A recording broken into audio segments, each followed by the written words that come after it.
Hello, my name's Ola, and I'm going to be reacting to Matrix Reloaded by Nostalgia Critic. This was recommended to me by Free Majestic Bird. And like I said in the Matrix Nostalgia Critic reaction, yeah, I did not care for this movie or the one that followed after, especially the third one. Yeah. But anyway, yeah, let's see what Doug thinks about it.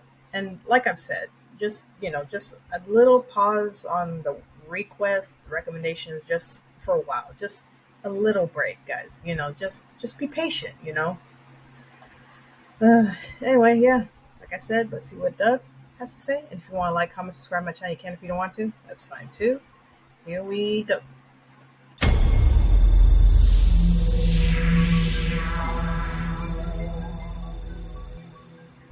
Hello, I'm the Nostalgia Critic guy, remember? We must enter the pathway of knowledge so that the prophecy of the destiny of the truth of the purpose of the reason we are here. What are you still doing here? What? Well, I think we finished our story arc with you guys, so what are you still doing here? Oh no, there's much more you can still do with us. I don't think so. We had a beginning, a middle, and end. It was totally serviceable. Anything else would just be filler. No, clearly we were just telling part one of our story. Part one? Yes, just like all the other obviously planned trilogies, like Highlander, Transformers, and of course Pirates of the Caribbean. Plus one. Maybe another. Ooh, I didn't know that. Yes. Yeah, but those were all meant to just be one film until the studio forced them to turn them into trilogies. But we got so much more money out of it. I already got lip injections so I can finally smile. Oh yeah, that just happened. We'll get out of here! The movie has enough filler as it is! Maybe telling a critic that he's the Messiah was a bad idea. They already think that of themselves anyway. Matrix Reloaded.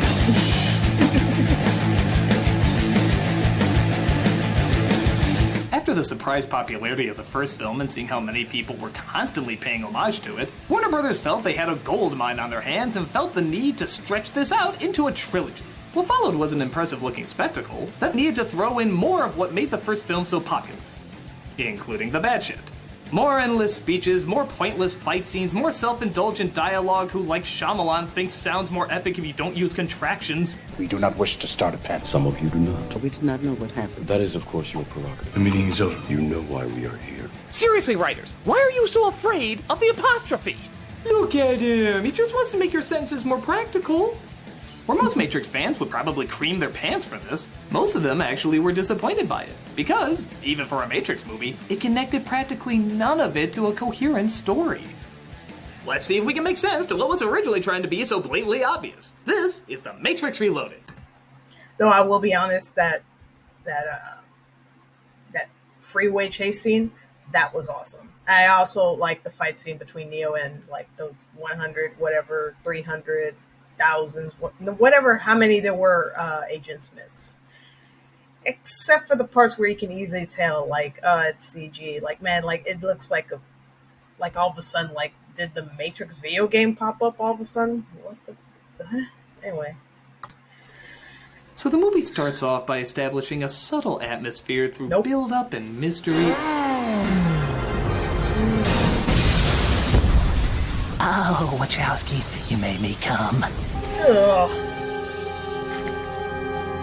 Sir, we have a report of a dominatrix who somehow blew up a building with a motorcycle. Whatever you do, don't use your guns and pray she's not armed with a helmet. She is, sir. Thank God help us all.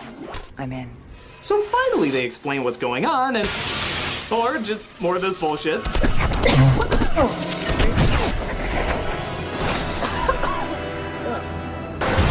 No, I love that car. Oh.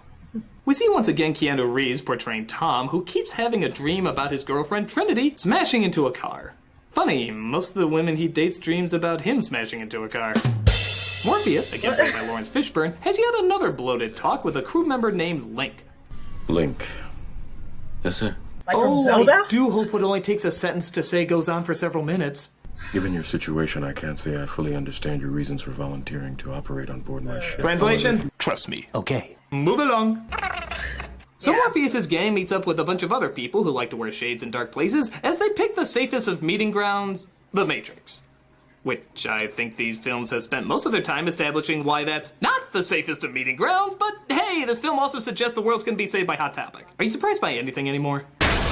Speaking of which, here come the men in bland. How are you, fellas? It's him. The anomaly. Do we proceed? Yes. He is still Only human. Let's do it. It's not even been 10 minutes and we're already on our third action scene. We're trying to top Sin City for most violence per minute. Still want to show off that I'm awesome. The power of Reeves compels you. Is Neo okay? okay. Shit. Morpheus, you should have seen him. Where is he now? He's doing his Superman thing. Well, if by Superman you mean spending a lot of money on a computer-generated bland psychopath who hurts more people than he saves, then yeah, that's a fair assessment. But don't worry, there's more buttloads of money this movie's budget wants to flaunt. Like, look at all these effects thrown into just the landing of their damn ship. Nebuchadnezzar, this is Zion Control. Nebuchadnezzar, Maintain that's the name present of it. velocity and Yeah. stand by. Roger that, Control. Wait. You need to go into the Matrix just to push buttons? You need to go onto a computer to simulate going on a computer. Why don't you just go onto a computer? Yeah, I know, right? So as you can see, the incredible Zion that's been built up in the past just seems to be a series of mall bridges that, just like the real Holy Land, is dangerous, overhyped, underwhelmingly depressing, and yet people will still fight to the fucking death for it. Meanwhile, Morpheus has to talk with the commissioner. Yeah, I'm sure he has like a different title or whatever, but listen to him. He's the angry commissioner. I wanted to offer you the chance to explain your actions. I wasn't aware that my actions required any explanation. You were given a direct order to return to Zion. I don't care about oracles or prophecies or messiahs. I care about one thing. I need soldiers to obey my orders. You have no rights, Morpheus. What about the rights of that little girl? I'm just trying to figure out how I went from Titus to this crap. You were great in that. I know I was great in that! My stop. See you soon. Oh yeah, I forgot to mention. Remember how in the first film Tom and Trinity had no chemistry whatsoever? Well, in this one, they make up for that not by giving them things in common or personality traits to work off of, but rather just have them suck face whenever they have a second alone. It's really awkward. It's kind of like when Michael Jackson kissed Lisa Marie Presley. It's so forced and in your face that I think a school play of two kids kissing would be more believable. Tonight, let us honor these men and women. Let us remember those that have been lost. Now I would like someone else to close this prayer. I give you Morpheus. So Morpheus greets his sleeveless brethren and lets out a speech that's pretty much every movie speech you've ever heard in every movie. Let us be heard from red tar to black sky. Tonight, let us make them remember. This is Zion, and we are not afraid! Tonight, we dine in our Independence Day! Oh, that's great. And of course, to honor the fallen dead Morpheus mentioned earlier, they break out the rave music and start fucking like jackrabbits. It's what their memories would have wanted. Yeah, that's one of the things that I did not like about this movie or the one after is that they spend too much time on Zion. And also they could have worked in, a little more of Trinity and Neo's relationship, have them talk more, instead of just like, making out like every chance they got. Like, come on, man. Come on. Yeah. So nice to see this apparently religious ceremony is looking about as close to the imagery of hell as you can get. Of course, it doesn't help that there's even more of Tom and Trinity making out, and it goes on, I'm not kidding here, for almost 5 minutes. 5 minutes of this. Did you just look at a Wiseau production and say, fuck it, we can make it even weirder? Just add some wet dress, mud, and back sockets? You're making the leathery stuff look normal. Oh, sorry. Much like the movie, it was all build up to a disappointing climax. Bogus. So after Burning Man 2.0, Zion apparently deserves its sleep after its religious fucking and tries to get some rest. Good night, Zion. Good night, sir! But little do they know that one of their men is about to get infected by a heavy dose of ham. Look, Smith will suffice. Agent Smith, played by Hugo Weaving, infects the real-life brain of the crew member, which, even by Matrix rules, I don't really get. Our flesh and blood can be hacked? But that doesn't matter much as Tom is about to go see the Oracle. I can take you to her. But first, I must apologize. Apologize for what? Gee, I don't know, a fight? Yep. What a shock! You do everything around here with a fight. I want to see my mother. Fight. I want to get some sugar. Fight. I want to fight. Let's have a philosophical conversation about what it means to be human. Good. I had to be sure. Of what? That you are the one. Could have just asked. No. You do not truly know someone until you fight them. So I should fight whoever I'm dating? He once again meets up with the Oracle on a park bench. Why don't you come and have a sit this time? Maybe I'll stand. Well, suit yourself.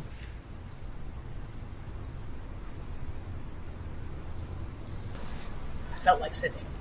I felt like sitting. I know. Just to be clear, that was the comedy portion of the film, folks. Deciding whether or not he was going to sit down. Next, they're going to discuss the hilarious ramifications of blinking too fast. They do still blink, right? Candy? You already know if I'm going to take it? Wouldn't be much of an oracle if I didn't. But if you already know, how can I make a choice? Because you didn't come here to make the choice. You've already made it. Translation? You're a program. Yep. Moving on. But something weaving this way comes as conveyed by these dark crows who are so over-the-top menacing they should be carrying signs saying, "He's bad." Surprised to see me? No. I don't fully understand how it happened. Perhaps some part of you imprinted onto me, something overwritten or copied.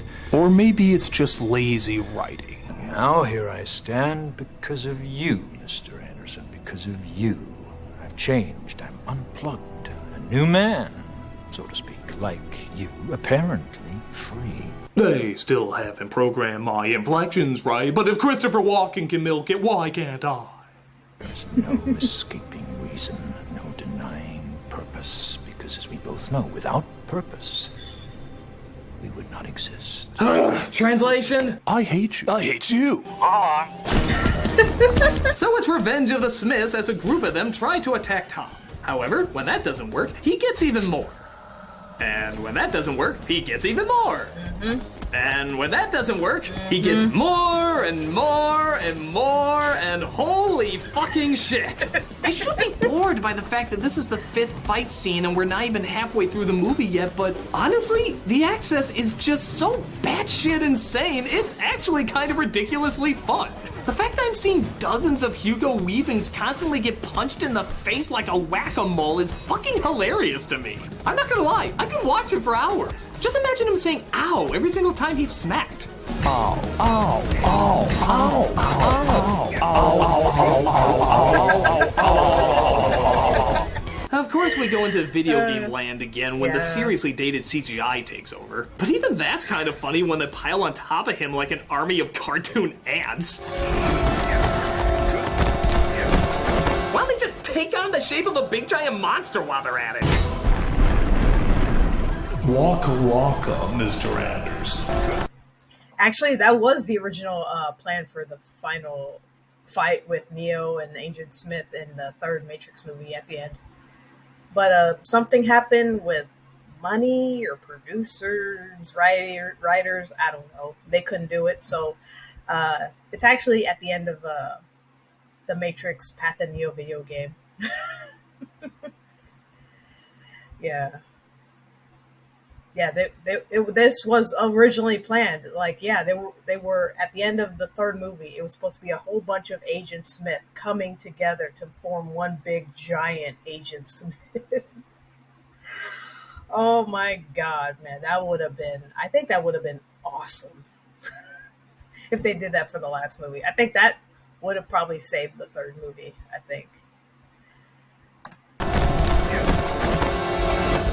It is inevitable. Come on, get out of there. Don't make me raise my voice again.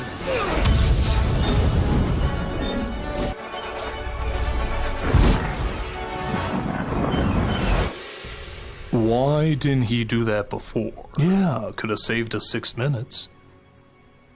Well, I'm off to look silly in Lord of the Rings. I'm off to look silly in Cloud Atlas. I'm off to look silly in Captain America. I'm off to look silly in V for Vendetta. And I'm off to sound silly in Transformers. So out.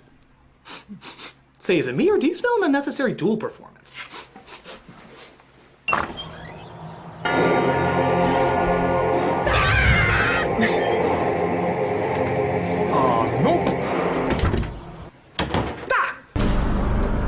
Nostalgia Critic. Schmuck! Oh, please, that was the old me. The new me goes by Schmucker. Ah. Because I'm such a cliched character and so easy to make. Has to be There's good. literally a Schmucker born every minute.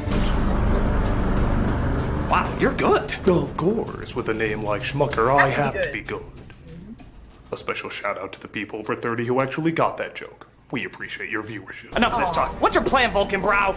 Well, it's funny you say that. We plan to teach you a valuable lesson for reviewing these films. You're gonna kick the crap out of me? Worse. We're gonna make philosophical speeches about why you shouldn't. Have you ever Come considered to the purpose of life purposefully emphasizing the movies that you were in fact purposefully watching? You see, if you think about life and why talk about perhaps there can be bits about why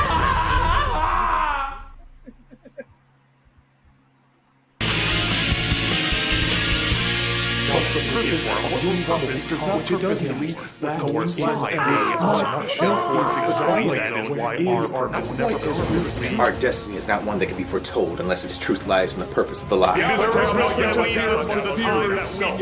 What's going on here? It's a pretentious blow-off. They're seeing who can make the most nonsense make sense. Our paths cannot be changed, whereas the duty of the past to control the future, to control the present, to deny who we are, to deny what we are, to deny why we are. That, my friend, is life itself. Oh my god, you literally blew their ears off! Don't ever deny my pretentiousness again. This is not over, Malcolmus. Our sources have indicated that the pathway to knowledge I love his sword. I actually got that sword. is here. The what? Filler plotline to drag things out. Oh, alright. Well, you guys continue on your little side quest. I'm just gonna keep doing the review, alright? I am madly in love with you. Where the fuck did that come from? Come on, Yeah, Tammany, what? that's like the 5th Messiah you've had the hots for. What? I'm number 5? So they now had to find a powerful hacker called the Keymaker because... Side quest. As I come across a French computer program who, like everyone else in the movie, loves the sound of his own fucking voice. We are looking for the Keymaker.